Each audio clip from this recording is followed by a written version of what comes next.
My family treated me like a worthless nobody for years, never knowing I sat on a federal bench.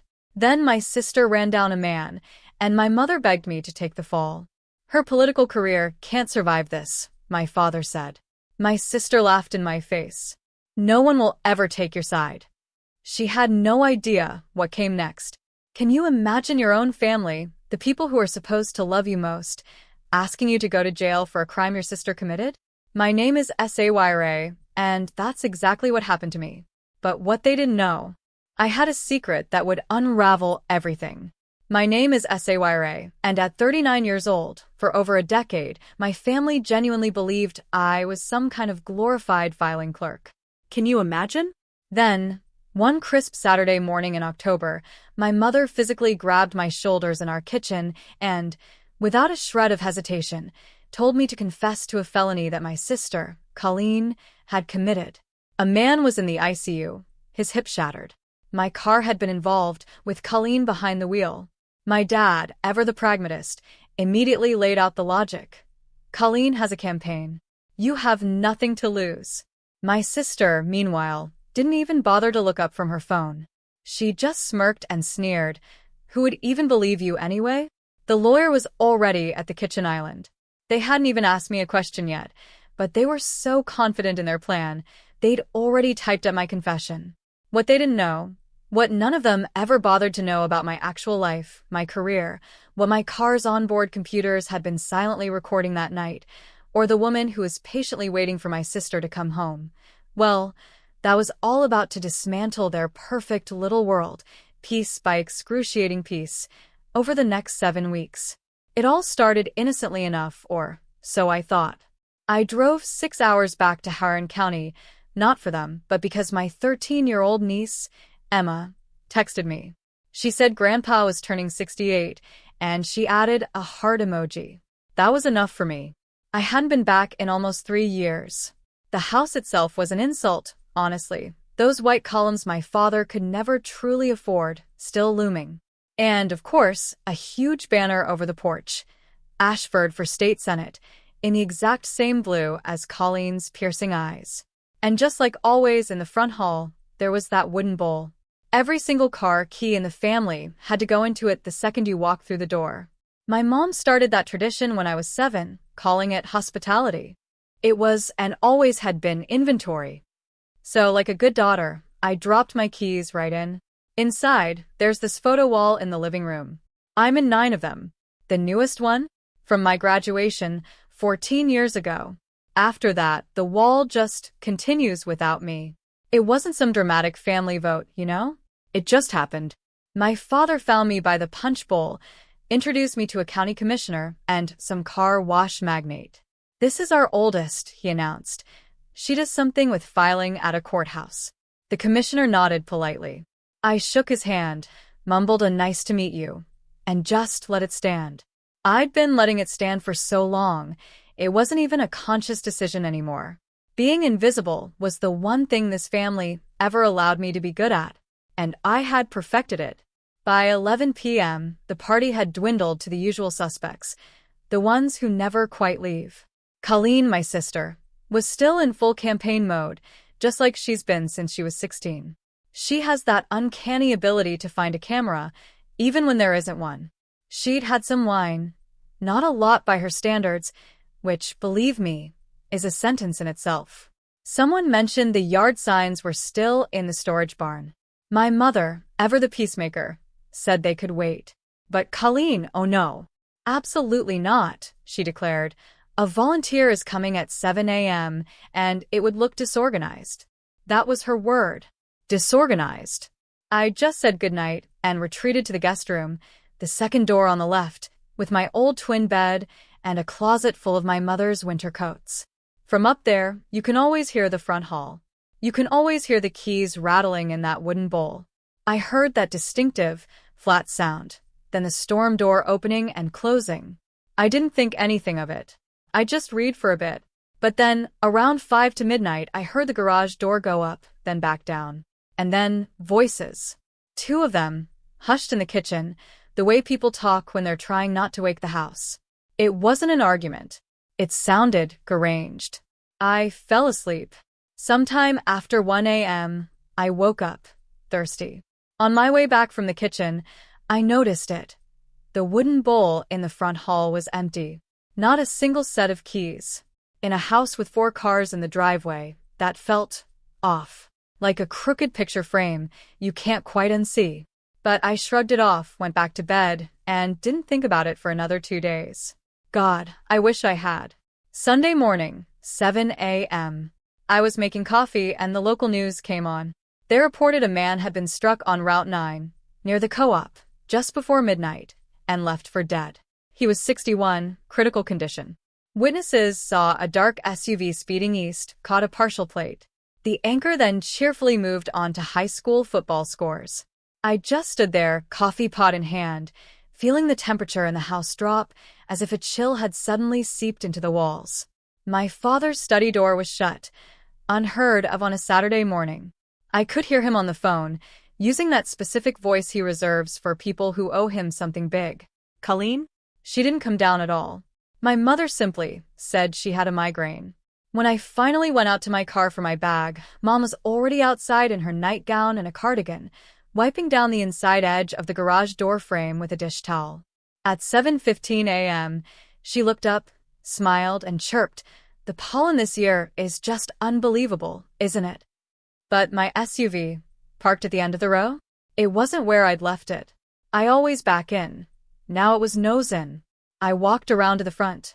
There it was, a nasty crack in the right headlight housing, a long, pale scrape along the bumper. And that entire panel? It was clean. Not car wash clean. Someone scrubbed this frantically with a rag clean. I stood there, hand on the hood, trying to process. My mother walked up behind me. She didn't ask what I was looking at. She just said, flatly, "Come inside, SAYRA. Family meeting." Dale Whitfield, my father's lawyer since before I could even drive, the same man who taught me to cast a fishing line as a kid, was already there, perched at the kitchen island. His coffee cup was empty. That was the first punch to the gut.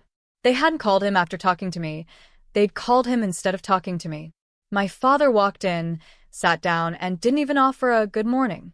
Then they started talking, and it was horrifying. No one asked, "Is he going to live?" No one even mentioned the man's name. It was all about exposure, the next 72 hours, getting our narrative out before they create one. Dale kept repeating, "manageable outcome," like it was some comforting mantra. My mother just kept pouring more coffee. And piece by piece, under all their calculated jargon, the brutal facts assembled themselves in front of me, like some terrible furniture set. Colleen had taken my keys at 11:30. She'd grabbed my SUV because it was the easiest one to get out. She'd been drinking heavily since 4 p.m. She came back just before midnight with that cracked headlight, and instead of calling anyone, she went inside, and my mother made her a cup of tea. No one called 911. No one went back to Route 9.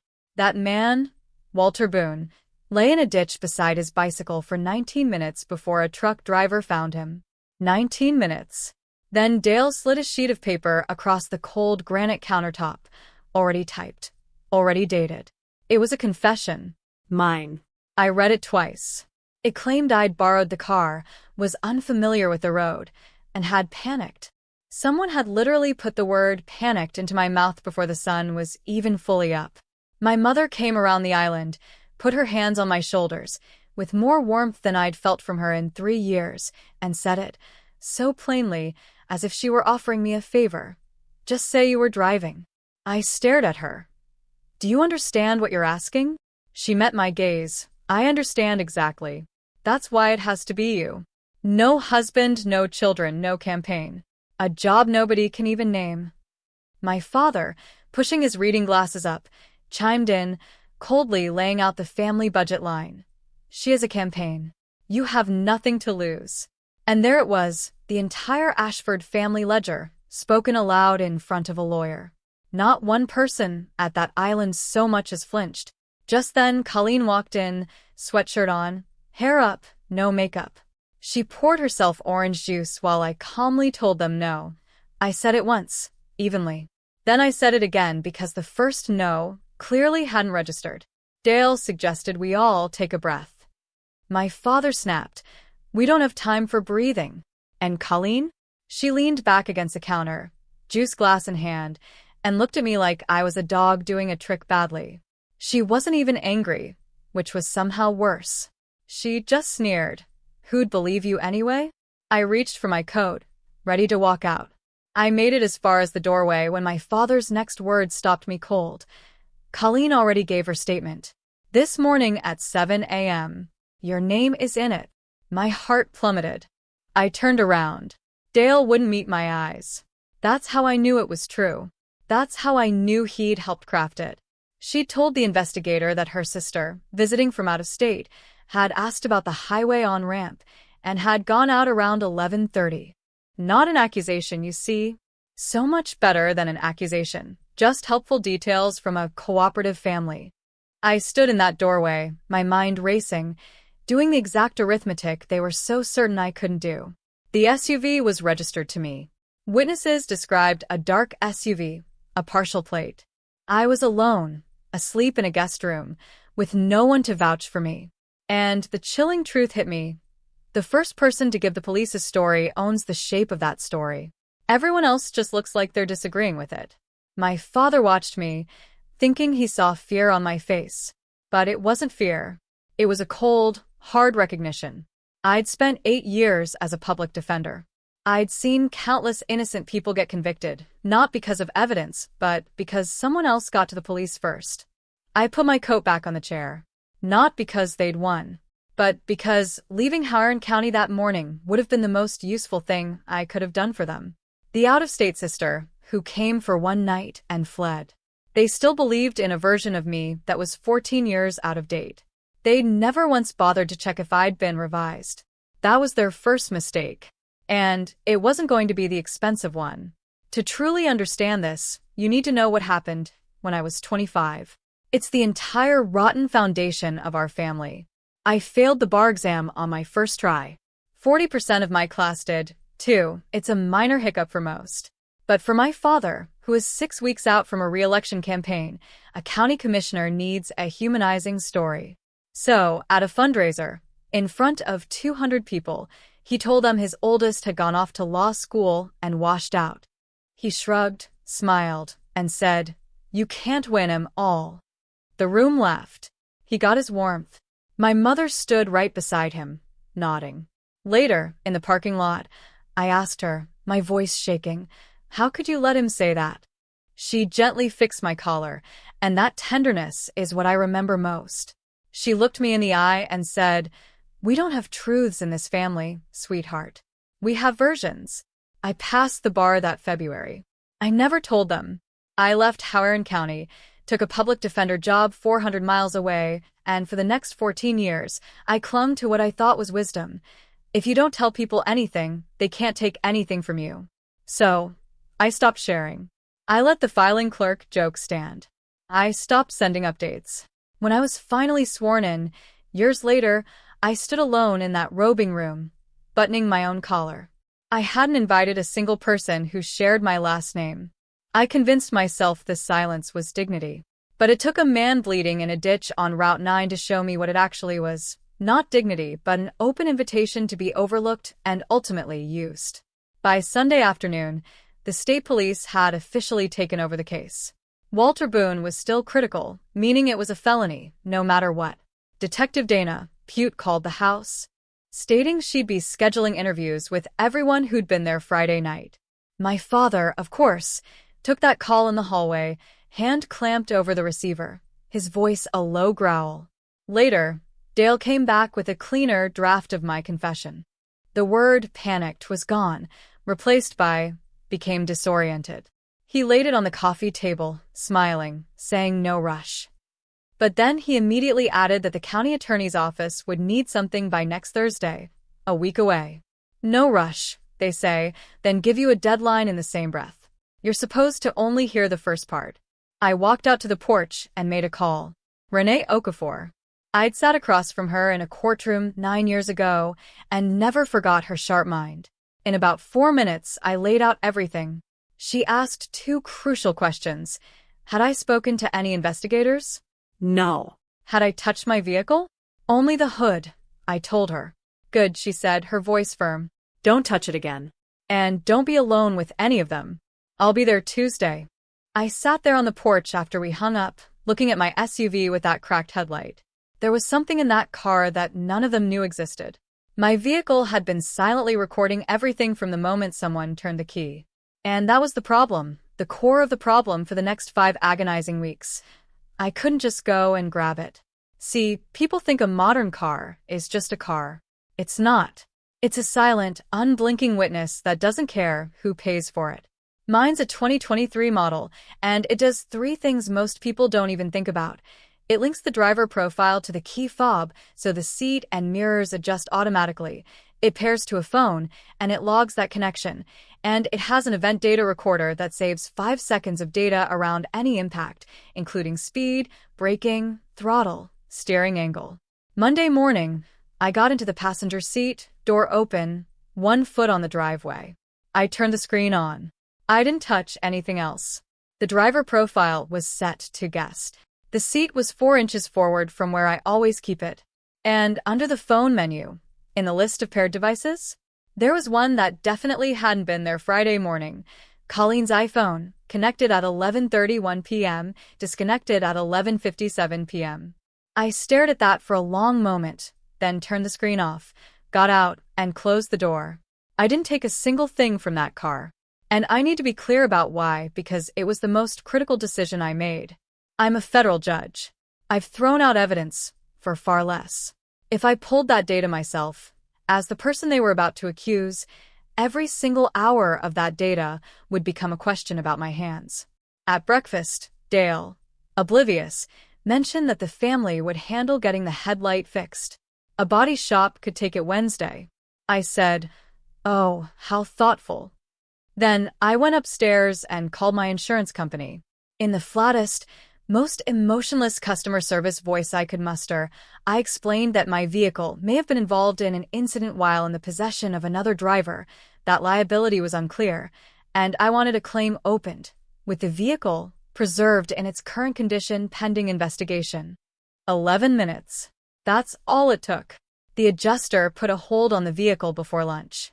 Suddenly, no body shop in 3 counties would touch that car with an open claim and a preservation hold. They wouldn't get paid, and they'd get sued. No one had to be told no. From Monday afternoon onward, there was simply no way to fix that headlight, no way to vacuum that interior, no way to make that seat go back 4 inches. It was the most boring, satisfying thing I did all month. My father found out Tuesday. The body shop had called Dale to cancel. He didn't mention it at dinner, just passed me the green beans and asked about my drive. But he looked at me for about 1.5 seconds longer than a person normally looks at their own daughter. I've seen that look countless times in court. It's the look of someone recalculating. Something they'd neatly filed away as settled suddenly slides into the open column. He was beginning to wonder if the daughter he'd written off in a parking lot 14 years ago was actually the person sitting in his kitchen. He didn't ask, though. Asking would have meant believing there was something worth knowing about me. My mother refilled his water, praised the farmer's market beans, and everyone politely agreed. On Wednesday, I drove to Mercy Regional. I sat in a corner of the surgical ICU waiting room for 2 hours. I didn't tell anyone who I was. I wasn't anyone there, and I had no right to be. Walter Boone's wife, Sharon, sat by the window, a crossword book untouched in her lap. A nurse came to update her, and Sharon did what anyone would do. She tried to make her husband a person, not just a shattered hip. She spoke of his 30 years at the Blue Star Diner, how he could plate 40 orders an hour without a single mistake. She talked about their truck needing an $1,800 transmission, and how Walter had decided in August to ride his bike until Christmas to save for it. He just decides things and then he does them, she said, her voice raw. He always wears his helmet. He wears the helmet, she repeated to the nurse, as if that fact was an argument she desperately needed to win. And then I saw it. On the corkboard by the coffee machine, between a flu clinic notice and a church bulletin, someone had pinned one of my sister's campaign cards. Colleen's face, that practiced smile, the signature blue. And underneath, in stark white letters, the slogan her consultant had focus grouped, Accountability for Howard County. I just stared at it. Then I got up, dropped $4 into the vending machine, bought Sharon Boone a coffee she didn't ask for, set it down next to her, and left before she could ask my name. Thursday morning, I went to Dale Whitfield's office above the pharmacy. There was still a part of me that believed he was a decent man, just swept up in my family's mess, and one honest conversation could help him find his footing. On his wall, there's a faded photo from 1998, him, my father, two other men, holding up a string of fish. I'm in the corner of that picture, 11 years old, holding the net.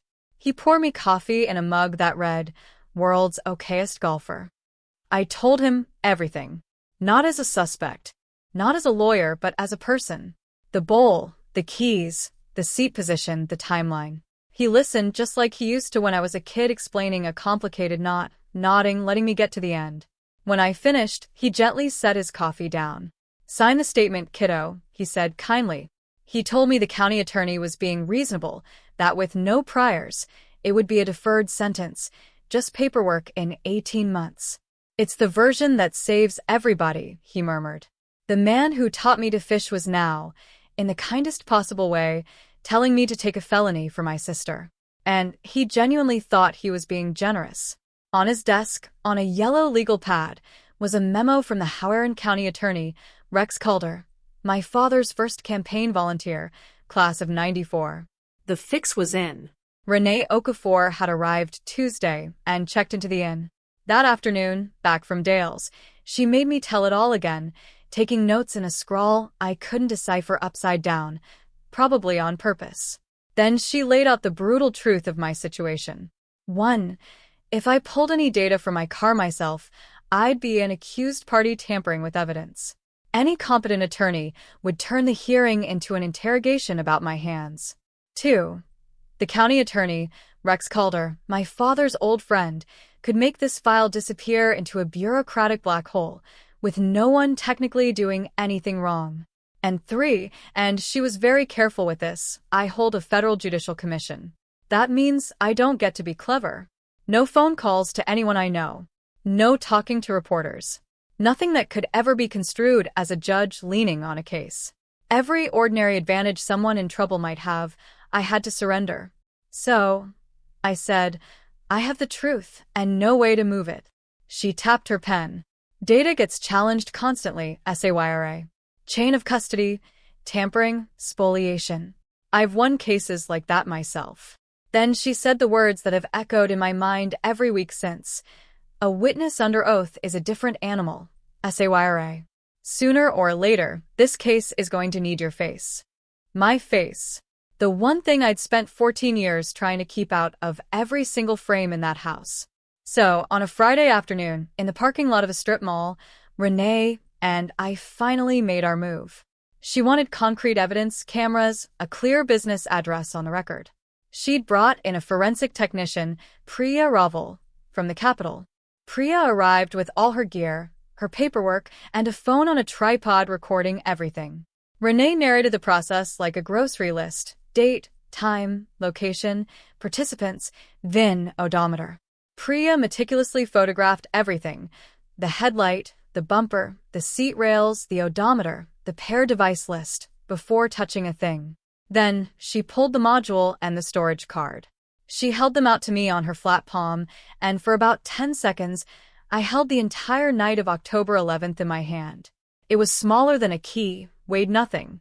Priya asked if I wanted to review the contents before she sealed it. I said no. Renee's eyebrows shot up a 1/4 inch, which, for her, is like a shout. I explained, "If I watch it first, every answer I give from now on will be an answer I've had time to shape.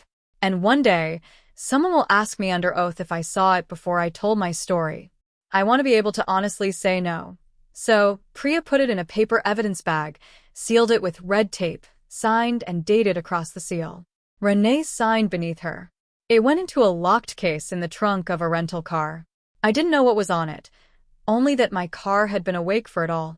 And Route 9 wasn't the only thing it remembered that night. If you've made it this far, you already know this story isn't just about a car. It's about who your family decides you are and what happens when you finally refuse to go along with it. If you've ever been written off by the people who were supposed to know you best, tell me in the comments. I read every single one. Now, let me tell you what my mother did next. She's brilliant at manipulation, and she waited for the exact right moment. That Sunday, there was a dinner. Not a family meeting, but a dinner. The good plates were out. Pot roast with those tiny onions, a dish I'd loved since I was 6 and hadn't seen in that house in over a decade. My mother had even brought out the fat green photo album, placing it at the end of the table like a third course. Emma was there, allowed to stay up. My father actually asked about the district I lived in and listened to my whole answer. Colleen passed me the rolls, even complimented my haircut. It was the warmest I'd felt in that house since I was in my 20s, and I knew every single degree of it was on purpose. And that knowledge did almost nothing to protect me. After Emma went upstairs, my mother laid her hand flat on the table and made her offer. Dale had spoken to Rex. A plea to a reduced count, no jail, community service, a deferred judgment that would seal in 18 months. And then, the part she'd been saving. She said it softly, looking directly into my eyes.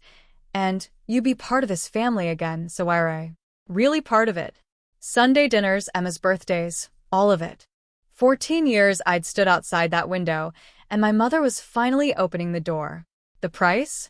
A felony conviction, and a man in a wheelchair. The terrifying thing wasn't the offer itself. I've been offered worse by better manipulators. The truly terrifying thing was sitting there, with that pot roast and those onions, feeling how much of me still wanted it. And understanding for the first time that they had always known exactly how much. Walter Boone finally woke up on the 18th. I heard it from a nurse's aide who recognized me from the waiting room. He'd had a second surgery, a rod in his tibia. 4 days later, on the 22nd, they got him vertical for the first time. I watched from down the hall. 2 physical therapists, a walker, and a 61-year-old man with a hip full of hardware trying to move 8 feet across a room. It took him 4 agonizing minutes. When he reached the chair, he made a joke I couldn't hear, but both therapists laughed, and Sharon stood in the doorway, hand over her mouth, tears streaming. My father had told me I had nothing to lose. I sat in that hallway and counted what Walter Boone had already lost. 30 years of standing on a line for 8 hours a day gone. Doctors said he'd walk with a cane, never work a full shift again. The $1,800 for the truck transmission, saved by riding his bike at night. 19 minutes in a ditch. On my way out, the television in the waiting room was showing Colleen.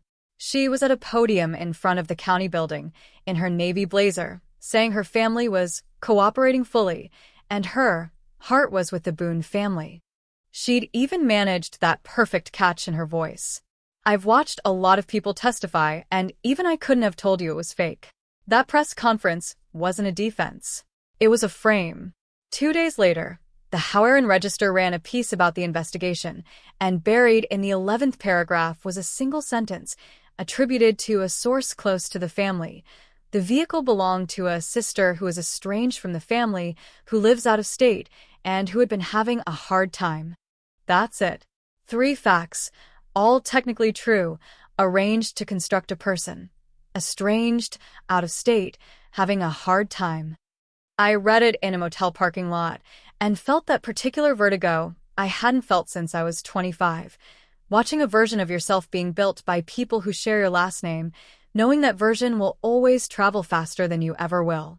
That evening, Emma, my 13-year-old niece, texted me for the first time in a month. "Aunt SAYRA," she wrote. "Did you really do it? Nobody will tell me anything." I sat on the edge of that motel bed, typing and deleting at least 6 different replies. I wanted to tell her everything. I wanted to expose her mother, tell her Colleen had been drinking since 4 p.m., left a man to die in a ditch, and then shamelessly put my name on a police statement. Every word would have been true. But then I realized I would be doing to Emma exactly what her grandfather had done to me back in 1998. So I just wrote, "I did not. I promise you I'll tell you the whole thing when it's over." I put my phone face down. When I finally told that kid the truth, I wanted it to be provable, and those are 2 very different things. I drove the 6 hours home on a Wednesday, a solitary 24-hour trip. I went straight to the circuit's ethics council, a small, meticulous man named Howard Lynn, whose office had no windows. I self-reported everything, which, in my experience, is the only move that works in these kinds of situations. I explained that a family member had implicated me in a state criminal matter, that I was likely to be a witness, and that I intended to cooperate fully. He wrote it all down. Then he laid out the rules, the same rules I already knew but had secretly hoped he'd soften. I could not identify myself by my office in connection with any of it. No contact with the county attorney, state police, or any court, except as a private citizen represented by counsel. No public statements, ever. If a reporter called, I said nothing. Understand, he warned me, this means you'll have fewer options than an ordinary person, not more. I nodded. I understand. Before leaving the courthouse, I stopped in my dark chambers, just standing there for a moment. My judge's robe hung on the back of the door.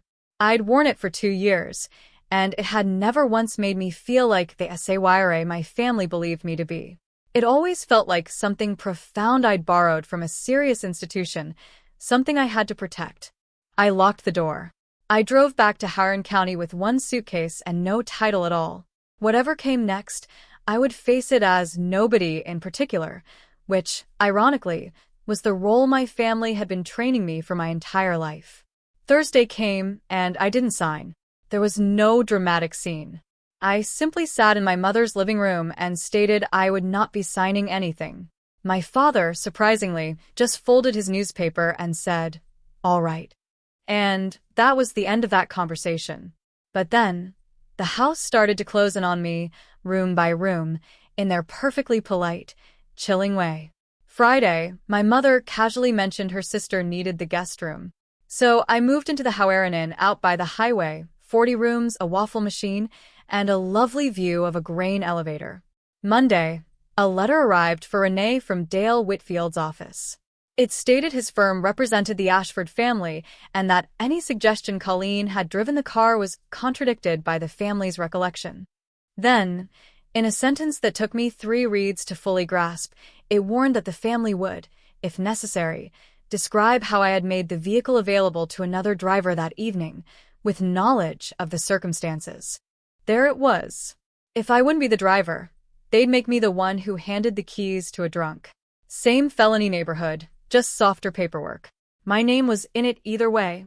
That afternoon, Detective Pute called my cell, asking me to come to the state police post Wednesday morning. And then, in that flat, practiced way, she added, "Please bring your counsel."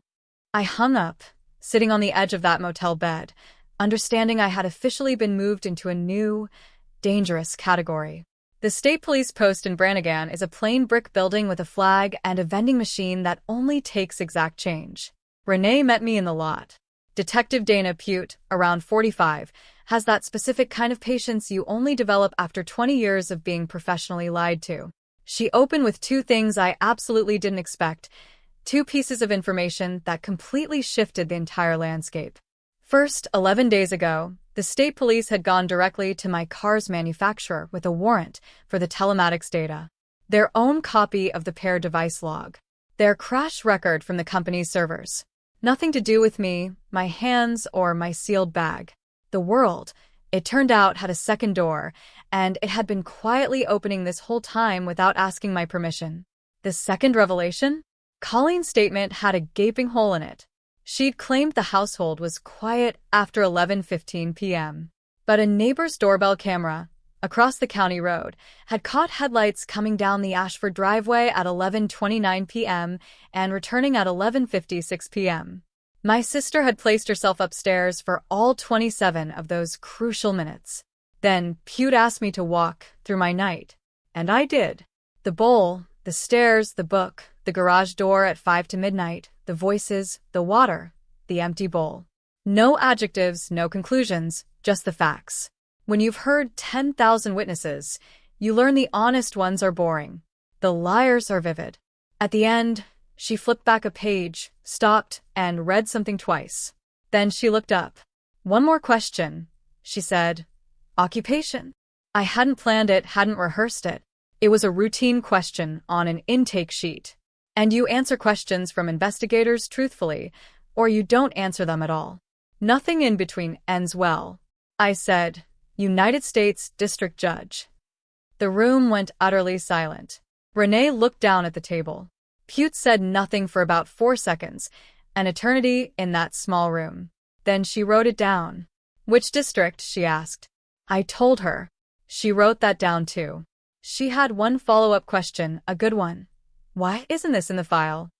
I said, because nobody asked. She closed her folder, stood up, and walked us to the front. At the door, she extended her hand. Thank you for coming in, Your Honor. My mother was in the lobby. She'd driven over on her own, without telling anyone, just to sit in a plastic chair by the vending machine, to be helpful, available, and to find out what was being said about her family. She was 6 feet away. She heard all of it.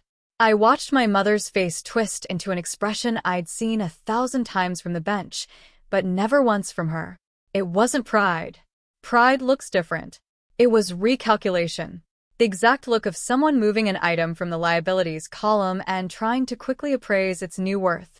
She said my name once. I just kept walking. In the parking lot, Renee asked if I was all right. I stood there, keys in hand, and finally said, "Who'd believe you anyway?" Then, well, we're about to find out. It got back to the house within the hour.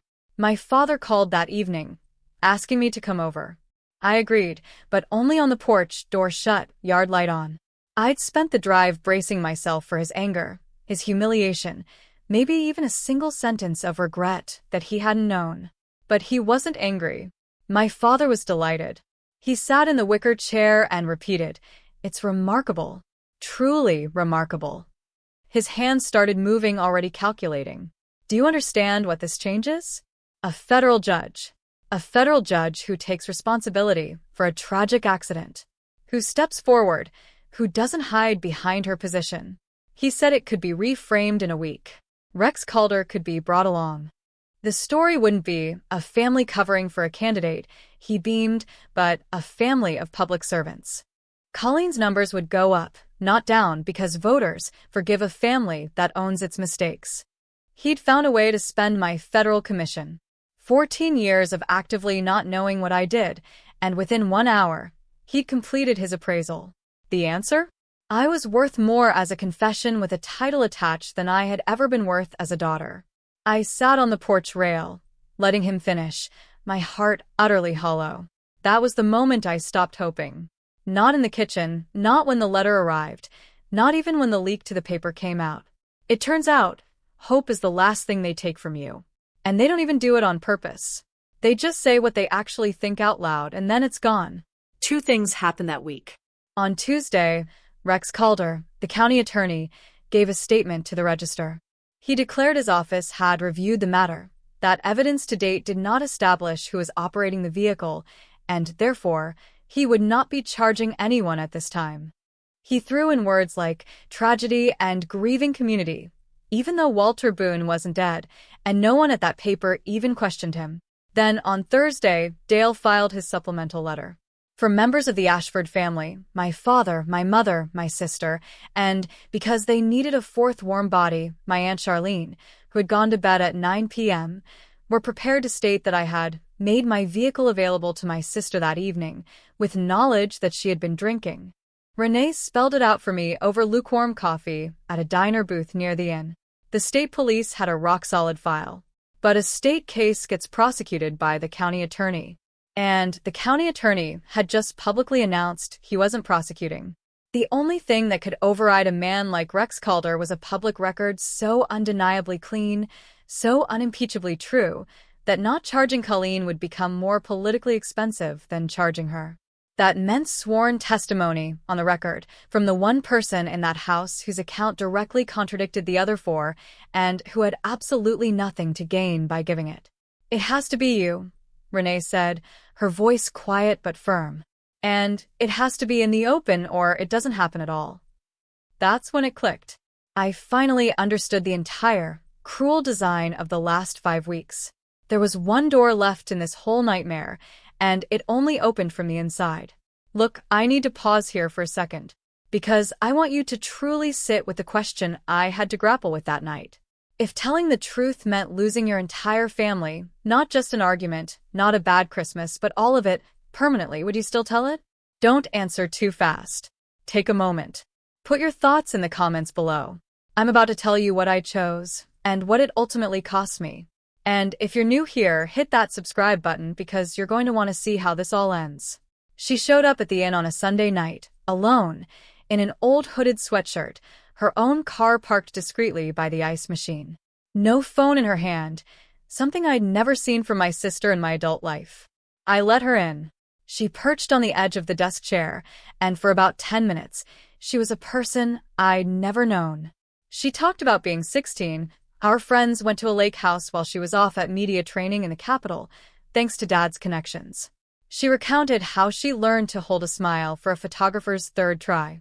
She even mentioned getting a C in chemistry in 9th grade, and how her father didn't speak to her for 4 days. She said it as casually as you'd discuss the weather. Then she looked up, her voice raw. "Do you know what it's like," she asked, "to be this family's only investment?" And actually, from the other side of it, I did. But here's the critical part. She never apologized. Not once. She never mentioned Walter Boone's name, never asked about him, never said she was sorry for anything except her own precarious position. She'd come to make a trade. "Take the plea," she urged. "You're strong enough to survive being the failure. You've been doing it for years.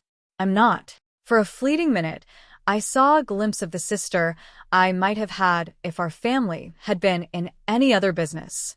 But then she stood to leave, caught her reflection in the window, touched her hair, and the campaign persona snapped back into place, like a light switching on.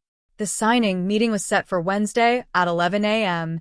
in the conference room above the pharmacy. Everyone was there. My father, jacket on. My mother, handbag clutched in her lap. Colleen, in her navy blazer, fresh from a radio interview. Aunt Charlene. And Dale, at the head of the table, a folder open. Inside, the third version of my confession. And beside it, perfectly aligned on the polished wood, was a black fountain pen, uncapped. I've thought a lot about that pen. He'd uncapped it before I even walked in. That's the gesture of a man who has never once heard no in that room.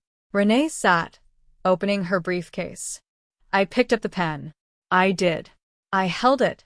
And then I set it back down, pushed it a few inches away. And I said no, in a voice I didn't even have to raise. Then, Renee began to read. At 8:40 that morning, we had filed a sworn affidavit with the Attorney General's office, detailing everything I had told her. The bowl, the keys, the seat, the pair device, the garage door at 5 to midnight, the kitchen island meeting, the typed statement. Attached was a formal request for a special prosecutor, citing the county attorney's documented 32-year political relationship with a person of interest.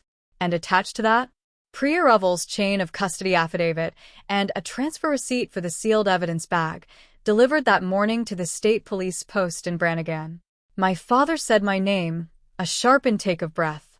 My mother said it 3 times, in 3 different registers as she moved towards the door. First, sharp, then soft, finally, that small, distant voice from when I was a child. I didn't turn around. For 14 years, I had been the quiet daughter of the Ashford family. And that version of her died in that doorway on a Wednesday morning. I left her sitting at the table with that pen. That night, something slid under the door of room 14. An envelope, no stamp, in my mother's distinctive handwriting. Inside, no letter, just a photograph, me at 7 years old, on the front steps, in a red coat, holding a cat we'd had for 2 years. On the back, in ballpoint pen, it read, "Kitchen tomorrow 9, come alone please." She'd underlined please. So, for the second time, I sat at that kitchen island, in the same seat, with the same coffee. And my mother told me something she had never told anyone. On the night of October 11th, she hadn't gone to bed. She'd stayed up, for people still in the yard, a caterer's van in the drive. She was in the front room at 5 to midnight when the garage door went up. She met Colleen in the kitchen, my sister's hands shaking so badly she couldn't get the tea out of the box.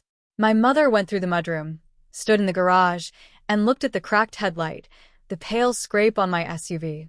She came back inside, took every set of keys out of the wooden bowl, and put them in her cardigan pocket. Not so no one could drive. but so that at 7 a.m. the next morning, when the news broke, no one would be able to say what had been where. She'd known since 11:58 p.m. that night. She'd known when she wiped the door frame. She'd known when she poured Dale his coffee. She'd known when she came around that island, put both hands on my shoulders, looked into my face, and told me to say I was driving. I asked her, "Why are you telling me this now?" She reached across, took my hand. She was crying, yet completely composed. And I realized she hadn't come to confess. Confession requires regret.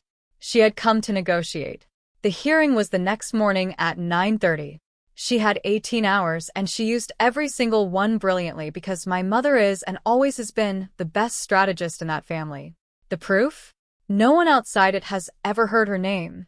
She didn't threaten me. She didn't mention the 4 affidavits, or the letter, or the register. She simply held my hand on the granite and made me an offer, the only offer in 14 years that ever had a chance of working. "Come home," she said. Not for dinner. "Come home. Be our daughter again. Christmas is Emma's graduation. Your father will put your picture back up. I'll do it myself. Everything you've wanted since you were 25, and you know it, and I know it." And then, softly, almost tenderly, "All you have to do is not remember quite so clearly tomorrow." She wasn't asking me to lie. She was too smart for that. Lying under oath is a felony. She was asking me to be uncertain, to say I couldn't be sure about the time, that I'd been asleep, that it had been a long day. No one would ever be able to touch me for it. Walter Boone would go home with a cane and an insurance settlement. My sister would be in the state senate by spring, and I would get my family back. She finished with the exact sentence she'd taught me in that parking lot when I was 25, only twisted into a gift.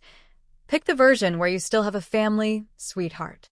I looked at the wall past her shoulder, at the photographs that stopped the year I turned 25. And I gave her my answer, in one simple sentence.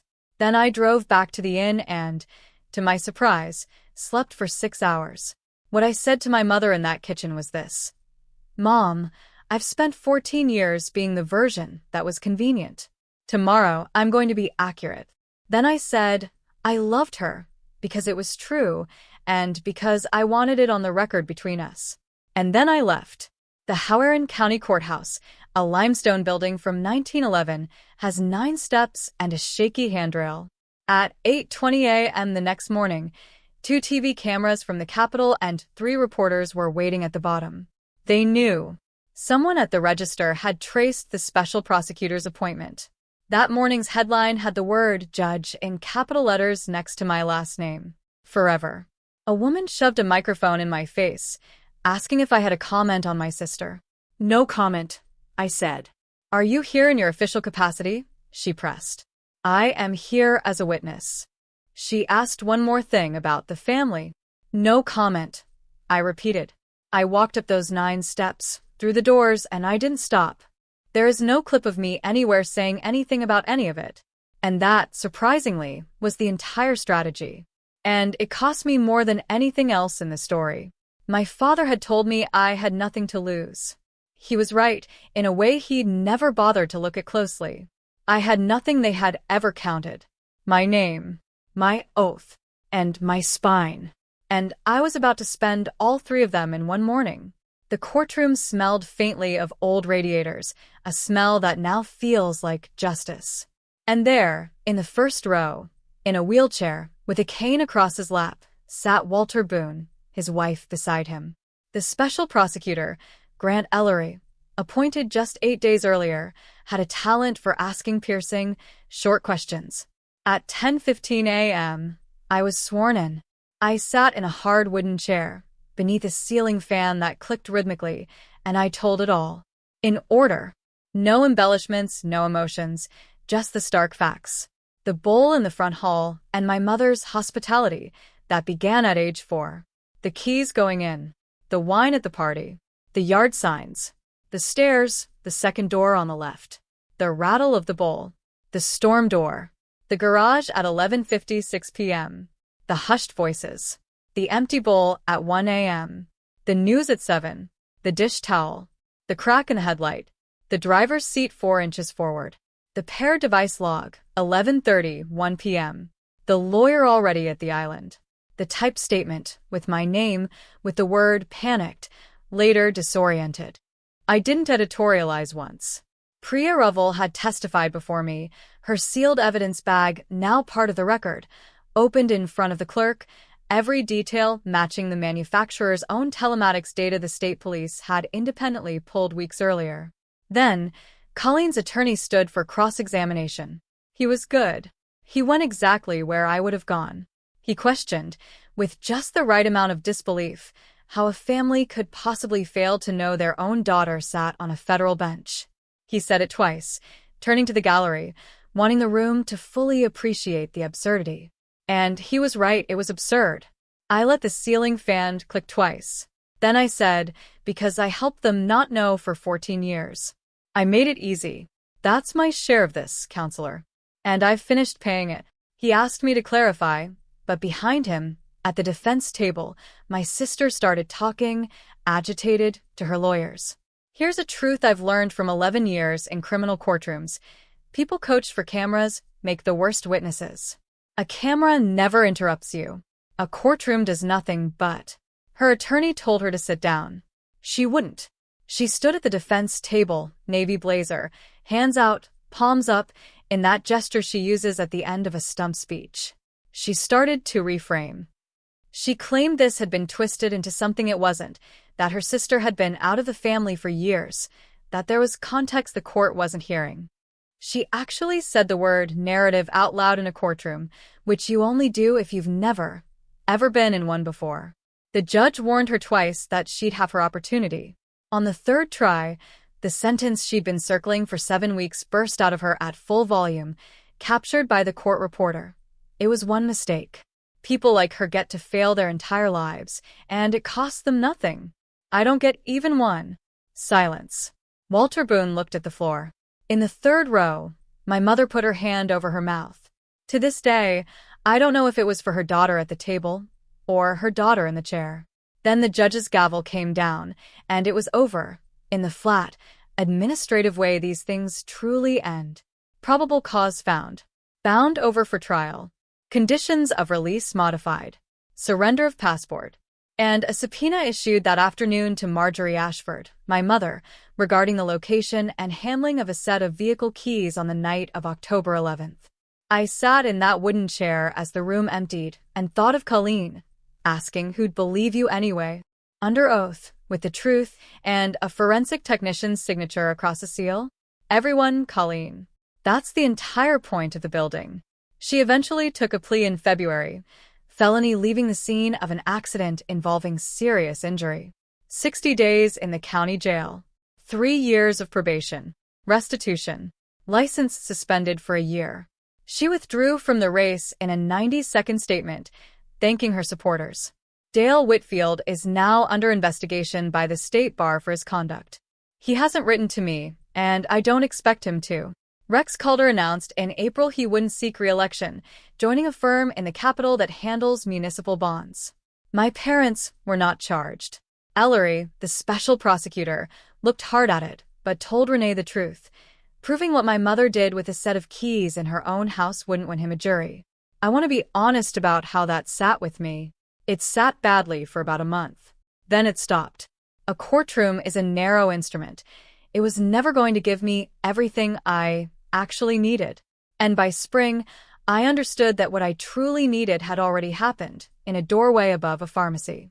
The party organization quickly slotted a county supervisor into Colleen's spot. My father still has his table at the Legion breakfast. Nothing was cleansed. That's not how life works.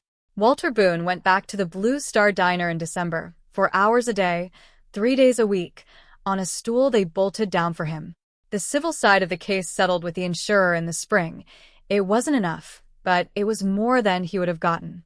He bought the transmission, and then he bought Sharon a greenhouse. I still stop in whenever I'm in the county, for paperwork.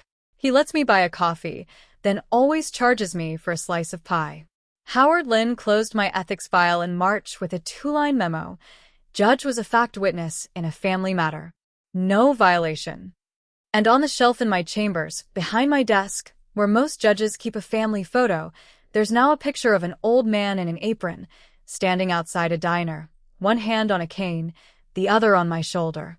In May, Emma texted me again. Mom says I'm not supposed to text you, but nobody will tell me what actually happened. I typed and deleted for a long time. Then, I told her the truth. All of it. In the plainest language a 13-year-old could carry. And I didn't make either of her parents monsters, nor did I make them innocent. She texted back. Thank you for saying it straight.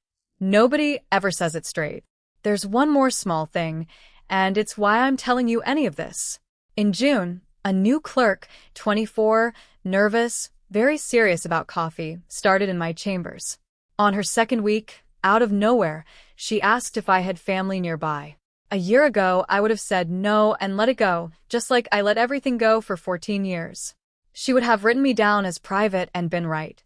Instead, I heard myself say the entire, true sentence out loud. No, my family's 6 hours away, and we're not in contact. It's because my sister injured a man with my car and my parents asked me to take the charge and I testified. She didn't know where to look. I told her it was all right, that people usually don't know what to say, and they don't have to. Then we went back to the motion calendar. My mother was right about one thing, and I've decided to let her keep it. Families do run on stories. That part is true. But I'm done telling versions. If your family only loves the version of you that stays convenient, that was never love. And the day you stop auditioning for it is the day the rest of your life is finally allowed to start. Thank you so much for listening to this emotional journey. If this story touched your heart, please don't forget to like, share, and subscribe to Telltale Stories for more gripping family drama and true Reddit stories. Drop your thoughts in the comments below. I read every single one of them. See you in the next video.